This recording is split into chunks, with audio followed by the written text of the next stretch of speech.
So here is video number 2 in the series. In this fight we're going to go after Executioner Karkanis.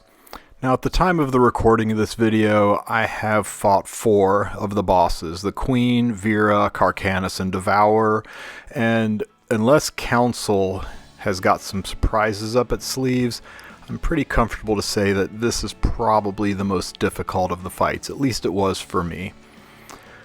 So once again, I will remind you that you want to make sure that your background is purple if you want to do the nightmare mode. If you're seeing the classic red and yellow background, you're still on the normal hell raid. You want to click the nightmare mode button to go to nightmare mode. If you're unable to complete this fight on nightmare, that's fine. Just do it on hell mode. You still get points and currency, you still access the same shop, and you still can get the same kind of gear. This is the team that I used to fight Executioner Karkanis. I had to resort to a double healer team. It feels like old school Abyss.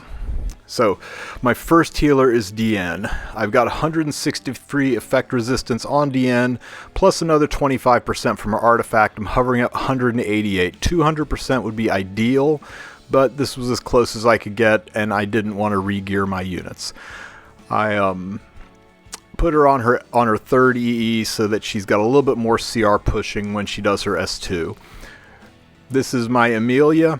She's at 185% effect resistance, plus the 15% from Guardian Ice Crystal. She's at a solid 200%, so she's effectively immune to all debuffs. I could probably have pushed Diene's effect resistance up, but I didn't want to re-gear for this. Speaking of not wanting to re-gear, any artifact other than Tagahill's book would be better here. Caladra, Symbol of Unity, heck, even a debuffing artifact. But this is my normal Ida that I use in RTA, and I like the way she's built. I don't want to have to re-gear every time I come into these fights. So build her with some damage, give her a little bit of speed. She is my DPS unit for this fight. Now Lua is the secret tech for this fight that I used. She has got a defense break on her S1. Also, Ida has a defense break on her S1. So those are our sources of defense break. Her S2 will sleep either of the adds, the front mobs. I put her on Guiding Light so that she won't be targeted as often, and that'll push the debuffs into the 2 effect resistance units. And her S3 is a skill rollback. That skill rollback is really nice. It keeps the adds from giving her shields. It keeps her from proccing, or him. I guess Karkanis is a him. It keeps him from proccing his stealth. Makes this fight a little bit easier to deal with. Also, her S3 strips, and that will also strip the stealth buff off of Karkanis as well. So between Ida's AoE attacks and Lua's S3 strip, I've got pretty good access to removing the stealth debuff. And that really is key to keeping Karkanis from healing himself.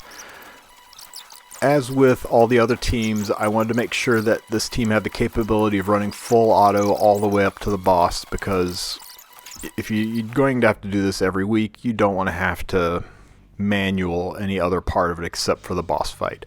Now when you get to this bottom right hand corner, go ahead and turn all of the unit's skills off.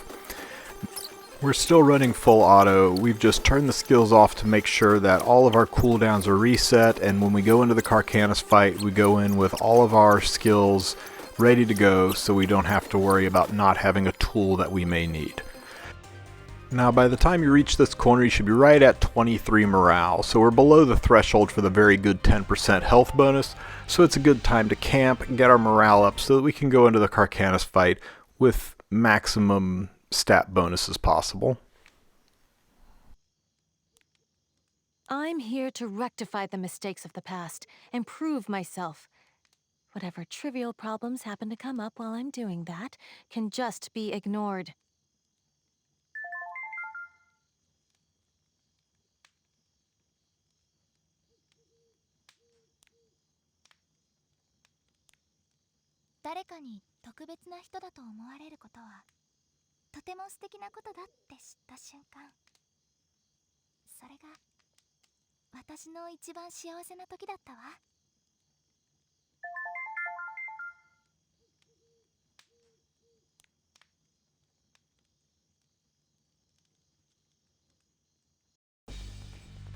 Now we're ready to go into the Karkanis fight.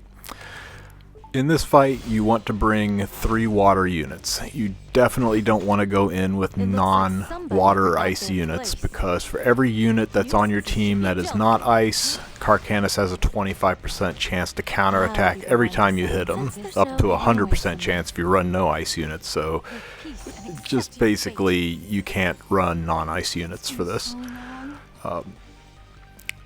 As you can see, Lua's S3 did take 1 off of the cooldown progression bar on Karkanis, and that's kind of the goal of this. We want to keep him from proccing his stealth.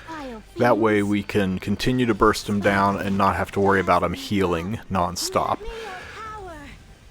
Diene gives us anti-crit and speed buff, makes us tankier, helps us cycle a little faster. Emilia has got 2 sources of cleanse on her, as well as being able to CR push. That'll allow us to cycle units faster. Makes this fight a lot easier. When we get Karkanis down to 25%, he gives himself a speed buff, so having that CR push on Emilia is really nice. If you don't have Emilia, I'm pretty sure you could run Angelic Montmorency or even Angelica in her place. She's also got cleanses. You can call me. I think you could speed this fight up a lot if you went with secondary DPS and dumped one of the healers. Like, got rid of Diene, for example, and added in, you know, Ran would be really nice. Ran's got a defense break, he's got a strip, he's got an AoE, and he can do some damage too. You don't have to run a 300 speed Ran. You could drop his speed down. You could probably take your standard Ran that you're running right now and put attack boots on him and do a tremendous amount of damage with him. I tried running Ran, I tried running Lidica, I tried running Schuri, I tried running several other DPSs, and I just found that I struggled. It was too close for me to comfortably call it a safe team. So I went ahead and stuck with the 2 healers. It made the fight a lot slower. I think this whole fight takes like 45 minutes, including the time it takes to walk up to Karkanis. So probably about 10 minutes in the walk up and 30 minutes in the fight. I'm sure there are faster ways to do it. I just tried to find a stable, relatively safe way to do it. No matter what hardships await me, I will regret nothing. So the things you need to be aware of: if you have any kind of a debuff on your units, you cannot attack Karkanis. If you attack him while you're debuffed, he'll self-cleanse and he'll counterattack, and he hits pretty freaking hard. When he gets low on health, he'll counterattack twice as well. So make sure you do not attack him when you have a debuff. See, I've got a debuff on Diene right there. That 188% effect resistance is not working so great. And also on Ida. So they either have to be cleansed or they have to ditch their attacks into one of those 2 front mobs. They won't counterattack. So they're there as a place for you to ditch your attacks, so you don't have to force yourself into being countered. Diene comes along with the cleanse. That allows me to continue to do my attacks. I do have the souls to burn Ida, but I'm trying to land a defense break on Karkanis before I start using souls to burn. When Karkanis is stealthed, you can either knock him out of stealth with a strip, like Lua's S3, or you can knock him out of stealth by hitting him with an AoE attack. You cannot use Guardians to knock him out of stealth, unfortunately. You can't Archie or use any of your Guardians for that matter, because that does true damage, and true damage doesn't seem to knock the stealth away. So I'm going to speed this up a little bit because it's the same fight for the first 60% of the battle. You use your S1 to try to defense break Karkanis, you use your S2 on the front row mobs because they can be slept, and you use your S3 to roll back skills. I think it's important enough that you can use Soul Burn on Lua to roll back the skills. I like seeing that. I wouldn't Soul Burn Ida unless there's a defense break on Karkanis and you want to do extra damage, or you're trying to ensure that you do enough damage to knock him out of stealth through a barrier. This is a very slow and tedious fight, but as long as you're good about managing your cleanses and your strips, you should be able to get to this point pretty easily. Now, I said 25% earlier. That was incorrect. It's 40%. You can see we're just about to cross the 40% threshold on his health. As soon as you cross that threshold, he'll self-cleanse and give himself a permanent, non-strippable speed buff. And this is and isn't a problem. It's a problem in that he's moving a lot faster now, so he's going to cycle more, so it's going to be hard to keep him keep his ultimates pinned down. But his ultimate now is no longer a stealth. In fact, you don't have to worry about stealth anymore. He's never going to go into stealth again, which sounds great, but what he is going to do is when his ultimate goes off, he's going to do a massive AoE attack that gives injury, and I mean a lot of injury. So you need to kill him pretty fast here.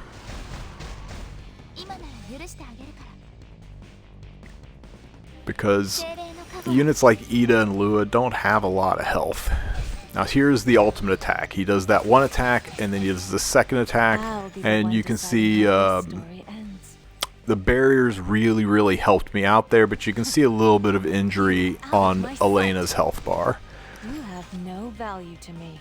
So when he's about to do his ultimate, if you're able to roll it back with Lua, like I'm about to do right here, make peace and accept your fate. Pushed his skill cooldowns all the way down, so I don't have to worry about that ultimate again for a few more rounds.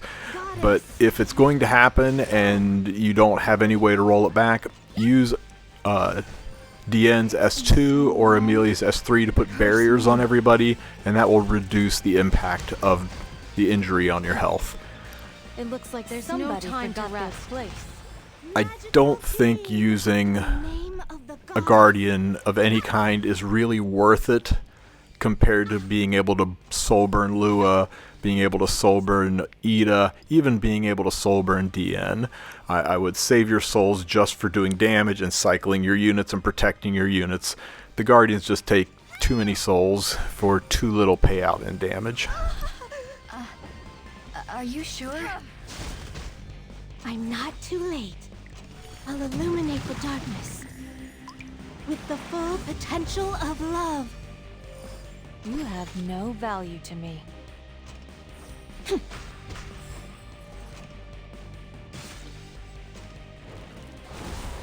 So Karkanis' ultimate skill is ready to go again, so I'm going to put the barriers up, because with that speed buff he's probably going to cut his own ads and attack first. I'll be the one deciding how this story ends. Now you can't sleep Karkanis, so I'm going to go ahead and use the S2 on one of the front row mobs to put it to sleep. And I'm going to try to burn this to get rid of his ultimate so I can get one more round without his big attack pushing off. I can. And we did knock it down one more round.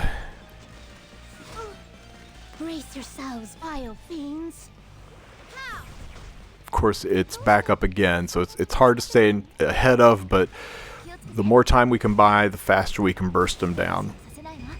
The fight is really stable, so much so that I tested several auto teams, and I could always get down to this point, usually around 15 to 30% on various auto comps, but the speed lapping and the injury damage, it was just too much to do on auto. It really does take a thinking mind to properly use attacks to make sure you aren't going in with debuffed units. Oh yeah, by the way, he also adds stun to his kit for this last 40%, so enjoy that.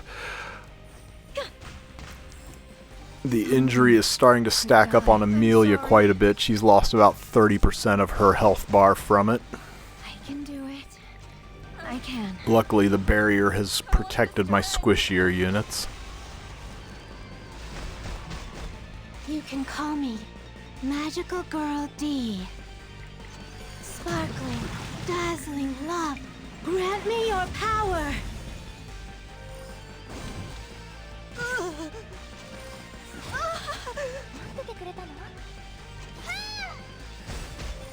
In the name of the goddess, Holy Flash!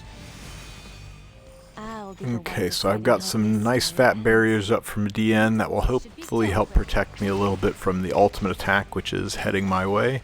It looks like somebody forgot their place. I'll go ahead and burn Lua one more time to buy myself one additional round to keep that ultimate at bay. Now, if you really want to slam dunk this, you can get rid of Ida and you can take in Ice Kise. Ice Kise's S3 also has a skill reduction on it, so you can really control Karkanis and keep him from using his abilities. You've just got to be very careful to save Kise's S2 in case Karkanis does get his stealth off, because it's your only AoE attack. That plus Lua's S3 strip should be enough to keep the stealth at bay. And to be honest with you, it would probably be a lot faster than this team because Kise does really good damage into buffs. And Karkanis usually has a buff up. The permanent buff I don't think would count, but he gets barriers and defense buffs quite often throughout this fight, so I think you'll find Kise does very well here. I might even try her on my next run. Okay, so we are right at the cusp of finishing. He's only got about 6% health left.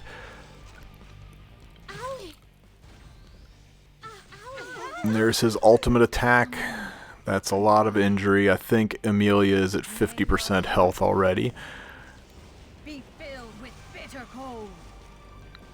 The one thing I do like about Ida over Kise is her ability to push. Her CR pushes really help move this fight along for me.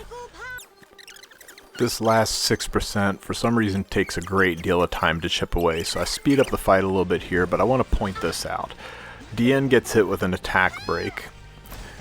Now, if I'd been paying attention, I would have used Diene into one of the mobs, but I wasn't paying attention, and this is what happens if you attack Karkanis while you're debuffed. He immediately self-cleanses, he counters, and hits really freaking hard. And if his ultimate is ready, that counter will go into his ultimate attack. And because of that, Diene died. She wouldn't have died if I'd been paying attention, but that's just the way it worked out for this fight. It's a pretty stable team.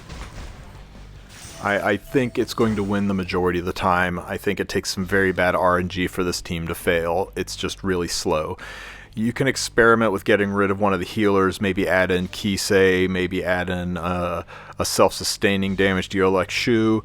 Maybe you'll have more luck than I did, but slow and steady won the race. So that was my Karkanis team. I hope you enjoyed the video. I certainly did not enjoy this fight. It was long, it was tedious, and I don't know. I got to think of a better way to do this one because I'm not thrilled with the team.